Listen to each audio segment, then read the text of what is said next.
right, I think let's get started. Thank you everyone for joining us today. My name is Scott. I am the marketing manager for the exam prep products at Springer Publishing, and today our session is going to be on From Student to Nurse Practitioner Certification Exam Tips for a Smooth Transition with our speaker, Dr. Karen Myrick. Dr. Myrick is the Director of Nursing Education and Practice here at Springer. She's also an author of several orthopedic exam prep books. She's our FNP exam prep on-demand author as well. If you have caught any of our live lessons, you're familiar with Karen because she hosts our monthly live lessons. If you haven't, then I would recommend that you take a look at those because those are great. And she's a board certified nurse practitioner with more than 20 years of experience in NP practice as well as an educator. Just before we get started, a quick reminder that this webinar is being recorded and will be available on demand at springerpub.com/videos in about 5 to 7 days. If you have any questions, feel free to type them into the chat box on your Zoom control panel. I'll bring them up to Karen at the end. And if you forgot to ask a question, there will be a brief survey that goes around right after the webinar that you can include your question in, and we'll try to get back to you there. So feel free to type anytime if you have a question, and we'll get to it. Now let's get started. I'll turn it over to Karen, and we can talk about NP from student to practice. All right. Hi, everyone. It's so nice to see you all from so many different areas in the country. I know some of us are pretty cold today and others are, warm but cold. And I think we're all adjusting, as well as you will be adjusting to your new role. I want to say happy Nurse Practitioner Week to you in advance of that test that you're going to ace. So welcome, everyone. Really happy to have you here. We're going to talk today a little bit about making this huge leap from being a student to a real full-fledged nurse practitioner out there in practice. So I'm practicing, I love my clinical practice, and it really reinforces everything that I learned in school, and I'm always still learning. And I think that is so great. We are definitely lifelong learners. I want you to take a pretty big deep breath, right? Even just as you're maybe settling in for a lunch or just you're running around in the office, or maybe you're even with a patient, maybe you're in clinical and they're giving you a half an hour to take a break and listen to this webinar. Take a deep breath. So good. And what I want you to realize is that you probably know a lot more than you actually think that you do. You've been through a lot so far. Try to take that deep breath when you walk into your exam and know that you're going to do well. There's lots of things that need to be done before you can transition from this role as a student, which is a great role. You're learning, you can ask questions, you hopefully have a preceptor, some excellent instructors and professors, but you can ask those questions. When you are a real nurse practitioner out there in practice, you can still ask questions. Find yourself a mentor. But let's talk about what makes you go from that student role into that NP role smoothly, because that's really what we all want to do, right? It can probably feel pretty darn overwhelming at times, but it is going to be okay. You've done the preparation. Now you have to trust in that and kind of move yourself forward. If you've noticed any time in your life, maybe it's just a presentation in pathophysiology, maybe it is your first job interview, but you get that butterfly feeling and that, maybe a little shaky, a little dry mouth, but you know what? That is actually normal. Anything that is worthwhile or a big deal to you should stir up some emotion. So don't try to just let it all be, like that deep breath moment, but yet try to normalize a little bit what you're feeling because it's normal. This is a big exam, but also trust the process. You know what you're doing and you are going to be okay. The other thing is when you leave that exam, you are going from that student role, right, to actually becoming a nurse practitioner. Yeah, there's a lot of credentialing, a lot of DEA and getting impaneled and all of those things that you have to do, but this is the biggest step that you're going to take. You need to be sure to take that deep breath, trust your preparation, and then move yourself forward because you are going to be okay. And it is normal. Don't try to just walk in thinking you're not going to be nervous because you are going to be a little bit nervous and that's okay. Sometimes some of that nerve actually, it raises our adrenaline a little bit, right? Now we're talking pathophysiology, but it actually helps you to become more clear. And so use that little bit of nervousness for your advantage. Let that clarity kind of come to you. I think that's one of the best things to do. Now, what are some of the things that students inevitably worry about and question themselves about? You probably have even asked these three questions in the bullet points of yourself. Am I ready for the exam? What if I forget everything? And what if I'm not prepared for practice? Let's go through each one of those and try to figure out what you can do to try to help yourself out a little bit. I do think that you will lay out a study plan and you'll be sure that you are ready to take the exam. You can put the date as far out as you want. That's a good question many people ask is when should I take it? Everybody's a little different, but a lot of people do well when they take that exam fairly close to the time they graduate. You're still in student mode, you have all that stuff fresh in your memory, and sometimes that works the best. Other people take a little bit longer, no more than 6 months. That's usually a little too long, but some people take 2, 3 months to really hone in on those study skills, go over those high yield items, and maybe focus a little bit on things that they want to identify as maybe weaknesses. So there's no real good answer there, but the answer is when you're ready, you'll set up the exam and you'll take it. You will know that you're ready, and you have the ability to move the date. Yeah, it costs a little bit of money if you change the date, but you do want to make sure that you're ready when you take it. You will not forget everything. We're going to go over a couple of strategies to help you remember or to pull things fresh into that beginning part of your memory so it's not, you have to dig deep. Like things like mnemonics, those are great ways to remember. You can also walk into the exam. You'll either have a whiteboard or you'll have paper, depends on the setting. Check that ahead of time. But you can just kind of spill the things that you know, any mnemonics that you tend to forget or things that you want to put that down as soon as you walk into the room because then you can take the deep breath, relax, and look at it a little bit later. So, what if you're not prepared for practice? We'll get into this a little bit at the end of this webinar today, but things, I don't think I've ever worked a shift where everything is exactly as I expected. There's usually one little curveball in there, but you know what you need to know is where to find the information, like a clinical practice guideline or maybe a lab value. So you are going to be ready and you will be prepared, but you just need to have resources that you can use. I also think that if you just take a deep breath and reassure yourself, right? You really know more than you think, and you've been preparing all along. So I think that should help lead you into that exam with some confidence. Now, almost no other area of professional practice has more than one exam. If you're going to be a CPA, there's a certain series of exams, but you take those exams. We do have two exams. I want you to know they are both nationally recognized. There's some nuances between the two, and this is usually what helps guide a student to decide which one am I going to take. So remember that depending upon your practice area, you can maybe check ahead of time and see if there's a preference. If you want to go into academia, some people really focus more on the ANCC because it has more of the professional role in theory and research, whereas AANP is much more focused on your clinical skills.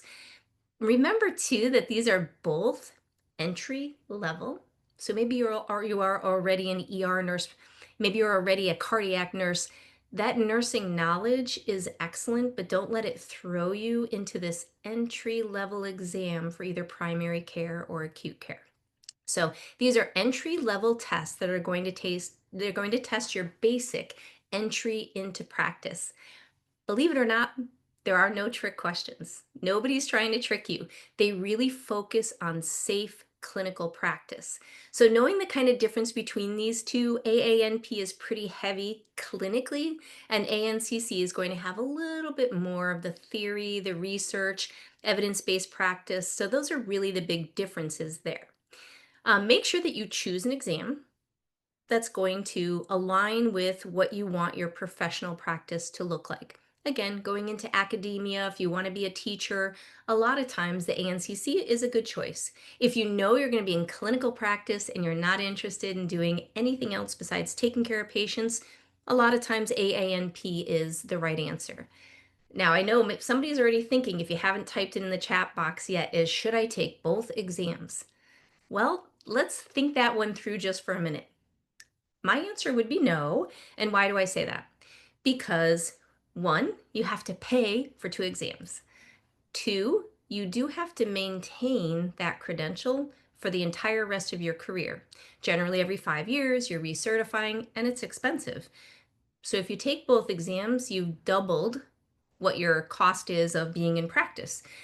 That doesn't sound too appealing. Also, you have to remember too that you're just credentialed as a nurse practitioner.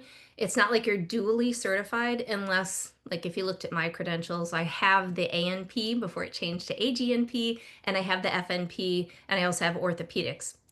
But it doesn't really matter which certifying body gave you that. You're not going to be like a nurse practitioner, kind of like a doctor, if you have a PhD and a DNP.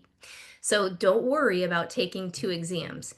You also have a period of time between exams that you can retake them, and you can see those on those websites of ANCC and AANP. They change sometimes, but if you do not pass, which won't be the case, you can retake an exam.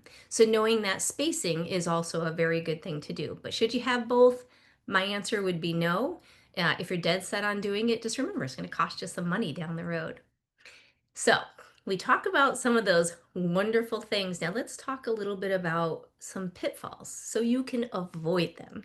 Not so that you can do them, so you can avoid them. So I think that I know when I like to study or I'm reading something, I tend to choose topics that were easy for me or things that I know, and that makes me feel very comfortable and confident. This is a great way to start, but don't overstudy those low yield topics. So, believe it or not, we spend a lot of time on dermatology, don't we? There's not a ton of dermatology on the exams. There is some, but memorizing the, nodular versus macular papular and all of the terms, helpful, but not real high yield.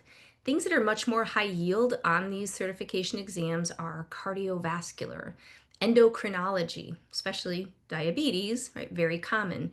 So focus your studying on some of those higher yield topics and try not to just study. If you are a cardiology nurse, you probably are really good at reading EKGs, but remember, as a nurse practitioner, you don't need to read that many. You need to have a baseline. You need to understand what a STEMI is and an NSTEMI. But really knowing those little nuances will not be tested on an entry level exam for a nurse practitioner. So kind of let that guide you a little bit. The other thing is, we all know that pharmacology is tough. Pharmacology is tough, but don't avoid it. Instead, focus on really looking at the big key topics like beta blockers, for example. Avoid them in asthma, right? Beta blocker, beta 2. So you're going to remember that you have two lungs. So avoid that. You want to use it in cardiology, but not for somebody who has asthma. So beta blockers. Now, ACE inhibitors can cause a cough. So if you have a question about a patient, new onset of a cough, remember, review their medications. Focus on those high yield topics for your pharmacology. A couple other things to think about is SSRIs. They take 4 to 6 weeks to be effective. We can't just assess our patient the following week, although we'd like to. You probably won't see a change. You also don't want to stop those medications abruptly. So things like that. Antibiotic no-nos like black box warnings or sulfa allergies, those are important. And just remember to make sure that you think about all of the monitoring pearls like lithium levels, INRs, and renal and hepatic labs come up all the time.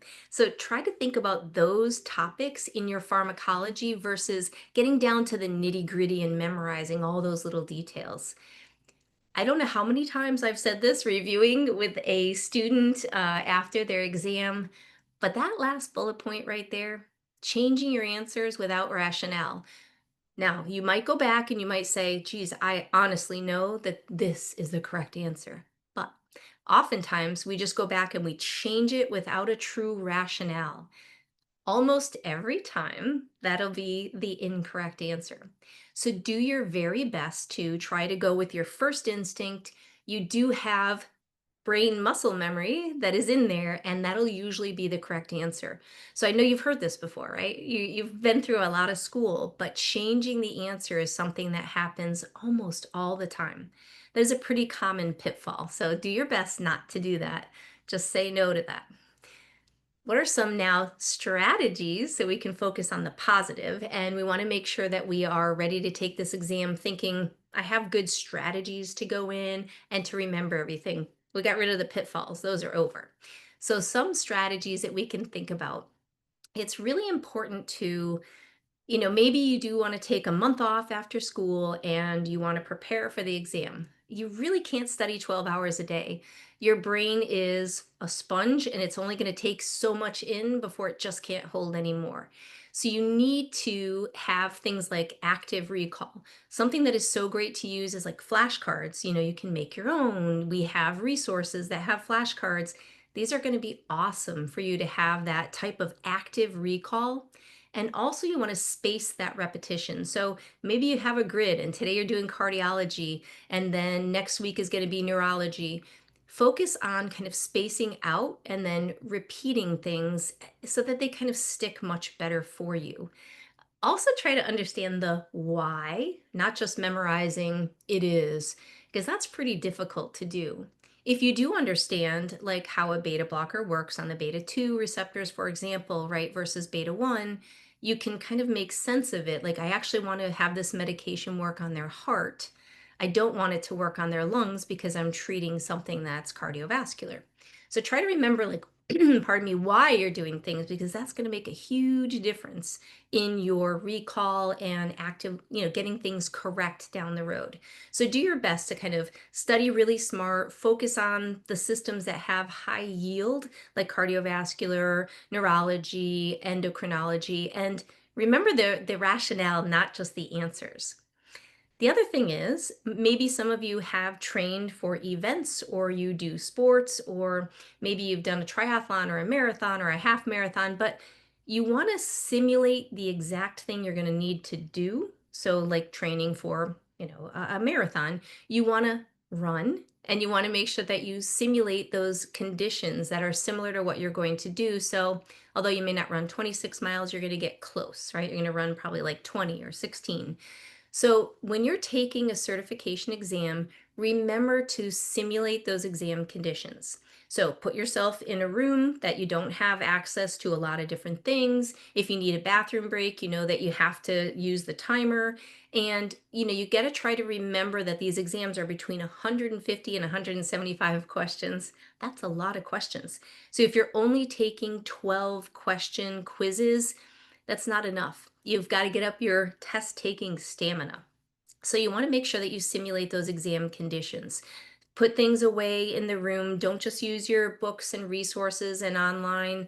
Don't just use those type of resources, but try your best to do practice examinations in an environment that will be similar, right? Water bottle, all of the things that you can and cannot have. Also check your testing center that you're going to be testing in. Make sure that you know what it's like, even what's the temperature in those rooms. Start to practice taking your test exams, your practice exams, with all the conditions that you can, the best that you can, try to keep them similar. So that's really good advice. It's a very high yield strategy. The other thing is those mnemonics. As you're going through, I'm sure you know some of these mnemonics pretty well because they don't necessarily change, right? So, Mr. Pass, right? We've got for our cardiovascular issues. Try to remember some of those and, study just like you think you'll be tested. As you go through a topical area, try to think, what question would they ask me about headaches? What question might they ask about diabetes and how I'm going to diagnose that at one of my visits? So I also feel like there's several things that are just going to kind of hit you between the eyes and make sure that you know the answer. And a few of these will be things like our red flag type of conditions. So what are some of those things? Like chest pain. We want to make sure that if they have an abnormal EKG, we're 100% ruling out an MI. What is the safest thing to do? Pick that answer. Because remember, these are entry level exams trying to make sure that you are safe to go into practice. So, what are some of those things that are going to pop right out? And then you know that you need to be safe. So, especially with chest pain and an abnormal EKG, we're looking to rule out an MI, right? That does make very good sense. If it's a headache and it's like the worst headache of their life, we're thinking subarachnoid hemorrhage. So it could be described as a thunderclap, or again, that worst headache of my life. Patient presents with the worst headache of their life. Automatically, you're going subarachnoid hemorrhage. I know this. Also, like painful or painless rectal bleeding is going to be colon cancer until proven otherwise. So try to remember some of those high yield. Um, Maybe a new murmur that happens post streptococcus, pretty much going to be rheumatoid, right? So we just want to think this through, rheumatic fever, and we want to think this through. Now, also, if we have a patient, maybe they are post-operative, maybe they had a long flight, they traveled from Australia, who knows, but they have lower extremity swelling and suddenly develop shortness of breath. We're thinking right away, right? DVT, pulmonary embolism. These are high up on our list. And remember too, some things that need to be taken care of as soon as possible, such as compartment syndrome. These are those 5 Ps, poikilothermia, pain out of proportion for the injury, pulseless. If you're seeing these things in that stem of the question, you're automatically looking for compartment syndrome. Also remembering like something like that, it's safe, right? We need to know compartment syndrome in order to practice safely. So thinking that through, and as you go through, hopefully that'll help. Those clinical pearls, they don't change. They're always around. And when you're in clinical practice, these things are going to ring out. Patients just about tell you they have the 5 Ps before you diagnose your compartment syndrome. Also thinking about pharmacology and the focus on prevention. Nurse practitioners are excellent of knowing things for prevention, and it's always easier than cure. So if there's anything we can focus on, like a patient who's got a terrible family history for cardiovascular disease and they have some things that we may be able to start a statin on, let's go ahead and start that because that's going to be very safe. Vaccinations, so before they get pneumonia, giving them the pneumococcal vaccine, things like that. And then antibiotic stewardship is always an issue for us as nurse practitioners. Other things too, I think, the SIGI caps is excellent for depression. So if you have a patient that presents, you start to think, okay, I need to go through my mnemonics and I need to be able to identify what those first things are that I need to do. Like stroke, we're using the fast mnemonic. And then for heart murmurs, we do have the Mr. Pass and Miss Ard. And these make us think about all of the different types of murmurs that can be present and just remind us of how to go through it pretty much systematically and then be able to take those questions and answer them a lot easier. You can also kind of associate things, and some people do really well with pictures, and you may have something come into your brain where you can actually kind of imagine, Mr. Pass being somebody who's throwing a ball, and maybe that triggers in your mind to think about, aortic stenosis. Trying to think things through where you kind of have a picture of something and it triggers your memory. This would be really helpful. Any type of visual association that helps is going to be something that's be valuable for you in the long run.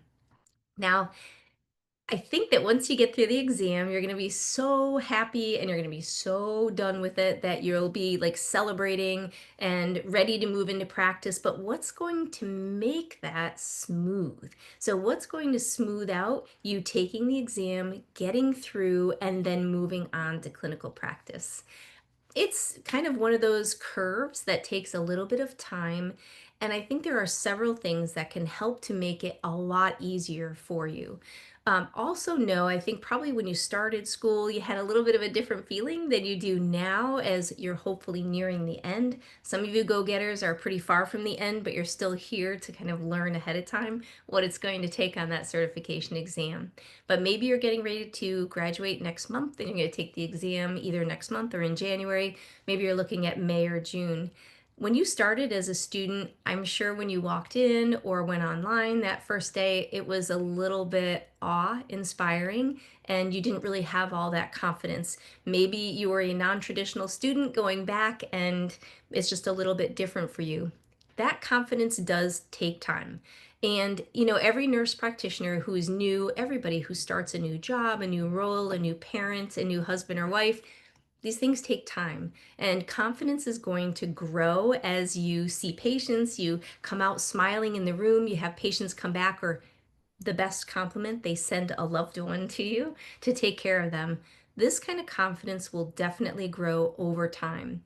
If you have a good relationship with your professors or instructors, even some of your current preceptors, those are wonderful people to rely on, and everybody has a bit of a specialty area. Even in primary care, they might be the expert at doing maybe neurology, even though they're not necessarily certified in that area. Everybody has a bit of a specialty. If you can hone in on those folks, keep contact with them, that's a really good way to kind of branch out into your clinical practice and get a little bit more comfortable. The other thing, too, is a mentor. If you find somebody in your new practice that can function as a mentor, these are definitely invaluable people who can kind of take you through, show you the ropes. You can ask them almost any question, and they're very good to have. So if you can find yourself a mentor, I do think these are extremely valuable. Making sure that you are kind of realistic about your own expectations, self-care. I think these are so very important as you move forward.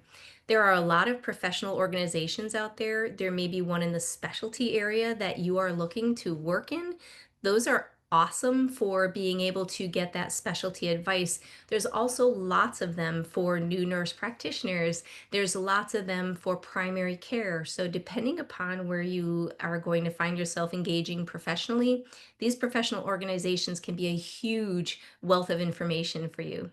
I also want to tell you that if you start really early to track your continuing education, there's lots of ways to do this with AANP and ANCC, the exams that you'll be taking, is you will be so much happier when that 5-year mark comes around and you're recertifying that you just pull up all of your continuing ed versus digging through emails and certificates and sticking this all in. So I do think that as you engage in that continuing education, keeping a very close track is going to only help you.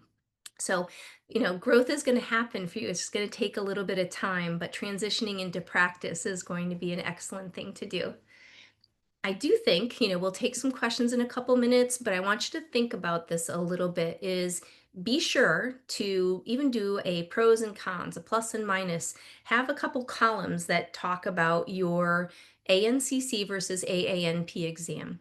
You might be the only one in your school taking one or the other, but know that the reason that you're taking it is either to align with your professional goals, to align with, how many questions there are on the exam, whatever that is, but make sure you're sure and know that you know these formats and really what they are all about.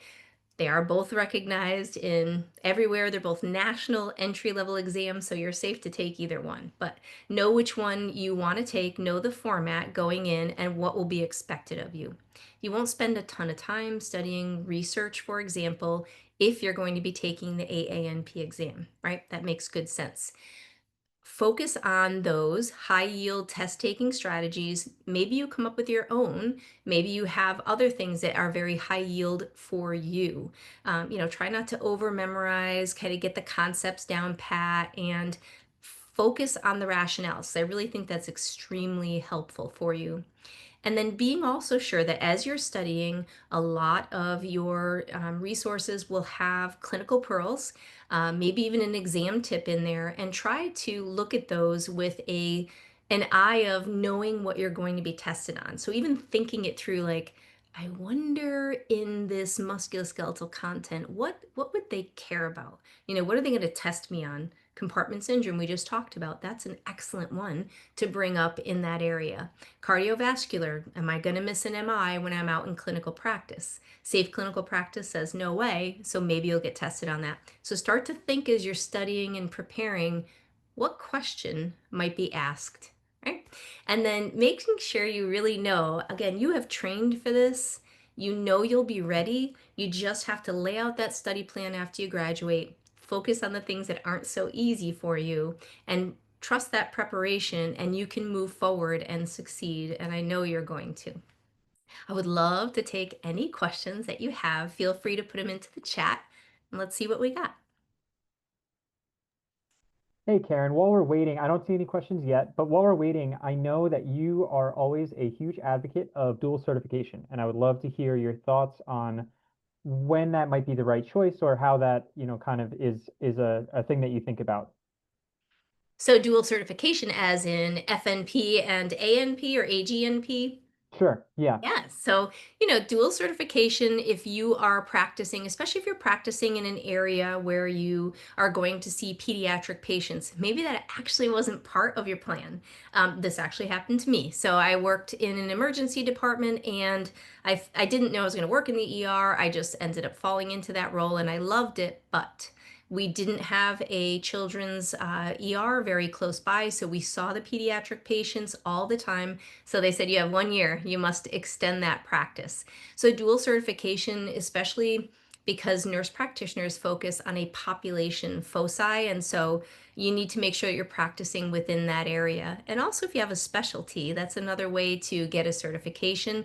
But as we talked about, doing both AANP and ANCC for the same exact credential really is a waste of your money.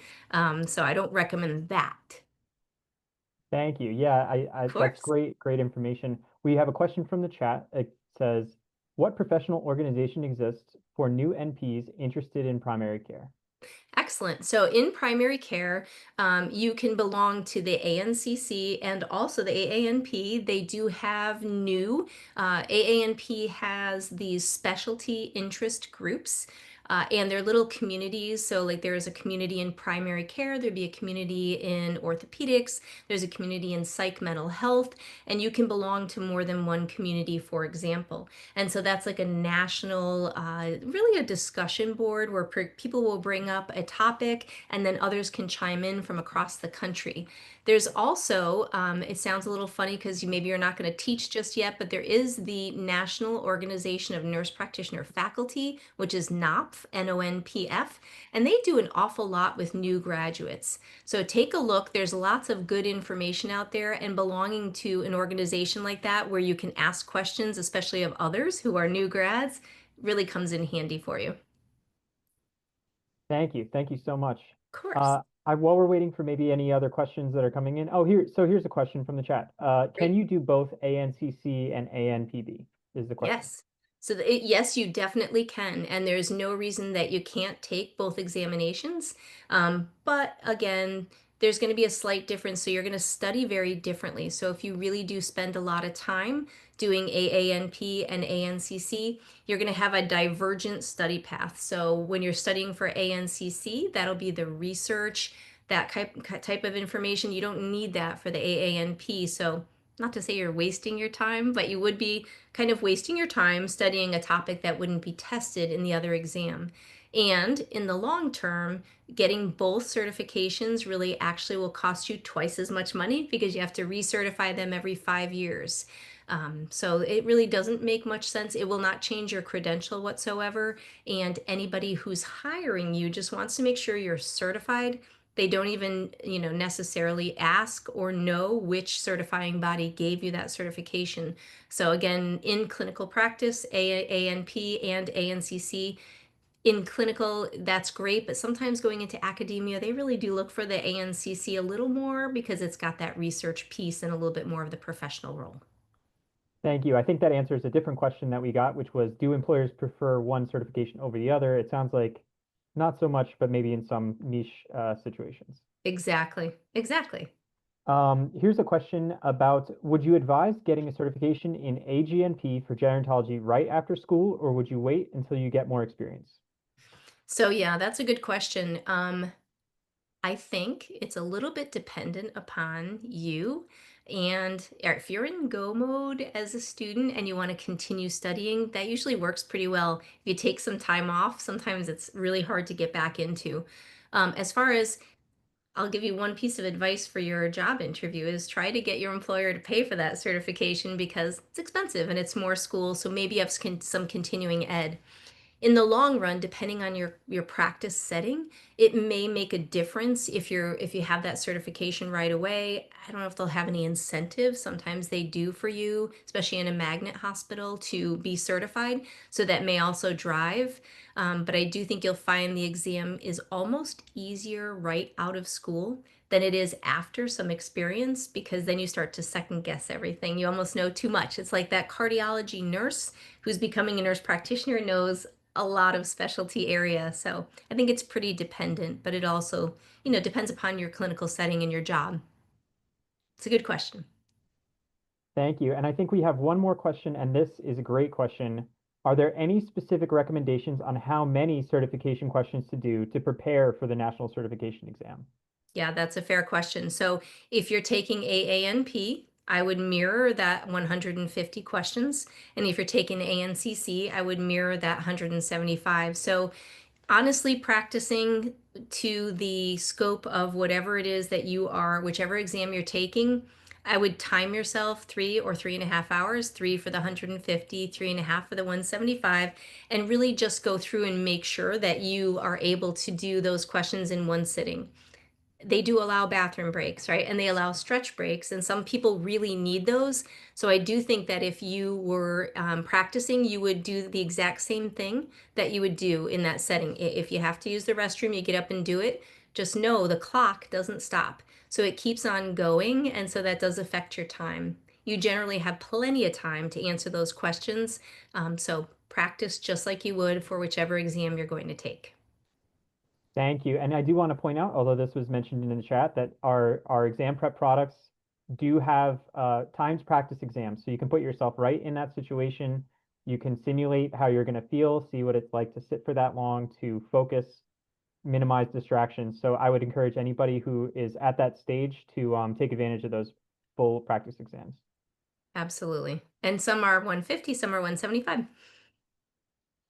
So thank you everyone for spending time with us today. Thank you, of course, to Dr. Myrick for an amazing presentation. If you're interested in purchasing some of our presenters' work that we talked about or any of these other products that we might have on our website, we have, of course, exam prep, fast facts, pocket guides, reference, textbooks, anything that you can think of for any stage in your career, we have on our site. And everything is on sale from now until November 16th. So you've got about another week to take advantage of this 25% off. The coupon is NPWEEK, NPWEEK, and that'll be 25% off through 11/16. If you would like to attend, we have a couple of more, sorry, I'm thinking lunch and learns is really a tongue twister there. We have a couple more lunch and learns this week, Wednesday, Thursday, and Friday at 12 p.m. If you are free and you want to join us for more events like this, I would encourage you to go to blog.springerpub.com. You can find our entry about NP Week, and you can sign up if you haven't signed up already. I would encourage anybody who's interested, who has the time. It's a great way to learn more about anything that's going on in NPs. I think tomorrow we have a session about diabetes care for NPs, which I know is a very pressing issue. So if you haven't already signed up, I would encourage anybody to take a look at that. Anybody who is attending today, so that's you, you'll receive a free gift from us in your email. We're sending a free chapter of a book that has just come out. It is called The Guide for the New Nurse Practitioner Transitioning into Practice. And the chapter itself is all about finding your professional home, which is something that NPs tend to struggle with. And this is a great way to kind of see what you might be able to do to make yourself feel more at home in your practice. So you'll be getting that in your email, hopefully very shortly after the end of the webinar. If you don't, then you can reach out to us, or you can expect, we'll send another email probably in the next week just to make sure that everybody gets it. But that's our free gift for you for attending today. And lastly, just to remind everyone, this recorded session will be available in 5 to 7 days. So if you missed something, maybe you slept up for a second, you can find the video on videos, springerpub.com/videos. So I'm wishing everyone a great afternoon. Thank you so much. We really appreciate it. And we look forward to seeing you at a couple more webinars. Thank you so much.